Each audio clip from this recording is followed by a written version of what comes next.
வணக்கம். Psychologist to சமையல்காரன். முழுமையான சாப்பாடு, அருமையான சாப்பாடு, டேஸ்டான சாப்பாடு, நல்ல ஃபைபர் இருக்கணும், நல்ல புரோட்டீன் இருக்கணும், எல்லா மினரல்ஸ் இருக்கணும். எது தேடி கண்டுபிடிச்சு நான் படைத்த, நான் சமைத்த, நான் சாப்பிட்டு அனுபவித்த சாப்பாடு பகிர்ந்துக்கிறேன். இதன் பேர் கேபேஜ் ஆம்லெட். வெஜிடபிள் ஆம்லெட் கேள்விப்பட்டிருப்பீங்க, எத்தனை விதமான ஆம்லெட் கேள்விப்பட்டிருக்கீங்க. இது வந்து கேஜஸ் ஆம்லெட். ரொம்ப ரொம்ப ஈஸி, அதே சமயத்தை ரொம்ப லைட்டாக இருக்கும். முழுமையான சாப்பாடு. காலையில் 4 இட்லி 6 இட்லி 2 தோசை சாப்பிட்றதுக்கு பதிலாக, இடியா சாப்பிட்றதுக்கு பதிலாக ஃபைபர் ஃபுட்டு சாப்பிட்டு போங்களேன், எப்படி இருக்குன்னு பாருங்கள். கேரி பண்ணிட்டு போகலாம், அருமையாக இருக்கும். இந்த சாப்பாடு செய்கிறதுக்கு தேவையான விஷயங்கள் என்னது?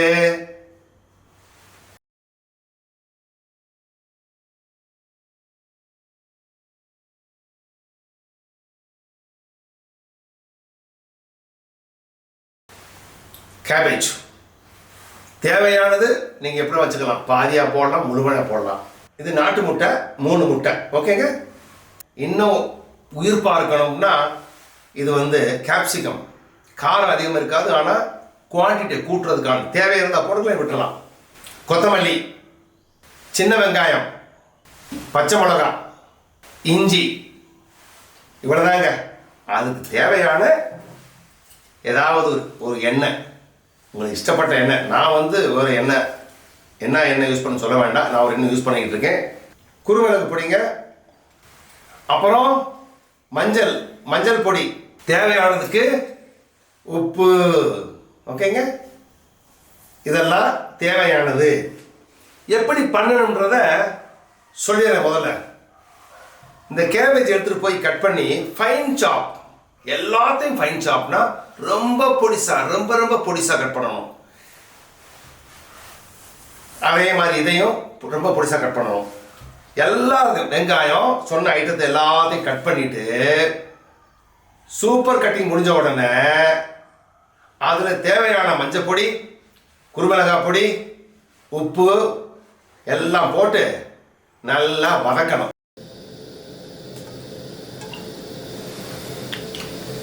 எண்ணெய் ஊற்றிட்டு இந்த எண்ணெயை வந்து கொஞ்சம் எல்லா இடத்துலையும் பரவலாக செஞ்சுக்கணும்.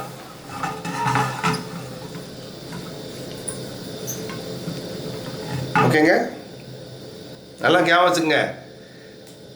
வெட்டப்பட்ட, எப்படி பொடியாக வெட்டப்பட்ட கேபேஜு, வெங்காயம், கொத்தமல்லி, கருவேப்பிலை, கேப்சிகம் எல்லாத்தையும் ஃபைன் சாப் பண்ணி பச்சை மிளகாயும் இதில் போடுறோம்.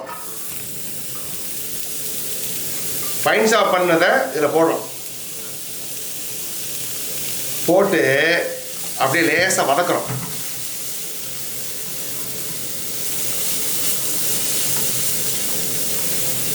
வதக்கும் போது கொஞ்சம் லேசாக உப்பு போட்டால் உப்பு எல்லாத்தையும் சேரும். ஓகேங்க. லைட்டாக உப்பு போடுறோம். உப்பு தேவைக்கு மாதிரி போடுறோம். உப்பு நீங்கள் உப்பு போட்டீங்க. உப்பு போட்டு திருப்பி அதை வதக்குறீங்க. வதக்கிட்டு மஞ்சள் சேர்க்கணும். மஞ்சள் வந்து சரியாக மிக்ஸ் ஆகலைன்னா பச்சை வாடை வரும். அதனால் லேசாக பேருக்கு மஞ்சளை போடுங்க. அப்படியே தூள் மஞ்சளை. ஓகேங்க. இப்போ மஞ்சள், உப்பு, வெட்டப்பட்ட எல்லா காயும் நல்லா வதக்கணும். எவ்வளோ நேரம் உங்களுக்கு வதக்குன்னு அப்படின்றது வந்து உங்கள் இஷ்டம். கொஞ்சம் பச்சையாக சாப்பிடணும்னா ரொம்ப வதக்க வேண்டாம். இப்போ முட்டை 2 முட்டையா 3 முட்டையா போடுங்க.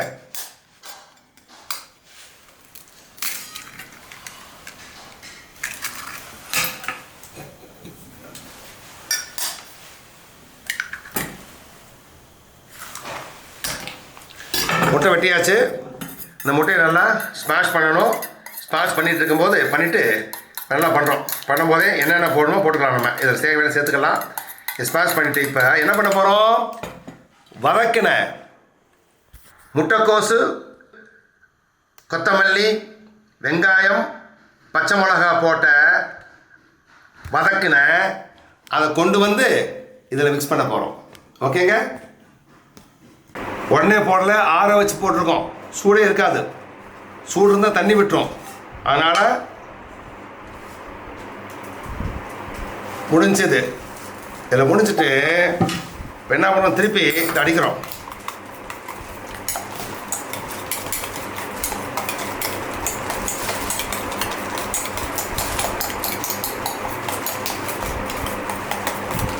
அடித்து நல்லா மிக்ஸ் ஆகிடுச்சு. ரெடி நான் என்ன பண்ண போகிறோம், இப்போ தோசையை மாற்ற போகிறோம். கேபேஜ் முட்டை ஆம்லேட்டுக்கு ரெடியான எல்லா மிக்சியை வச்சு இதில் ஊற்றுறோம்.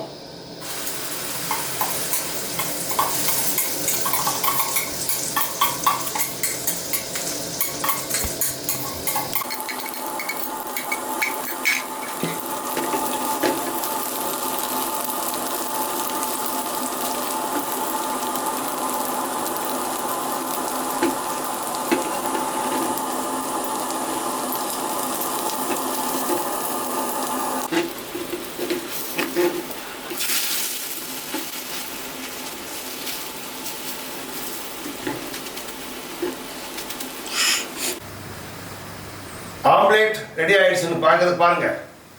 திருப்பி போட்டாச்சு.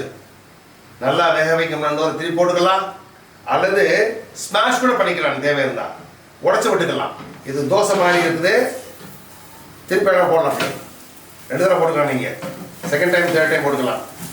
இல்லை அப்படியே கொத்து போடுற மாதிரி விட்டுட்டு பிரெட்டு கூட சேர்த்து சாப்பிட்லாம், ரைஸோட சேர்த்து சாப்பிட்லாம், சப்பாத்தி கூட சாப்பிட்லாம், வெறும் வாயில சாப்பிட்லாம், சாப்பிட வைக்கலாம். அது ரெடி.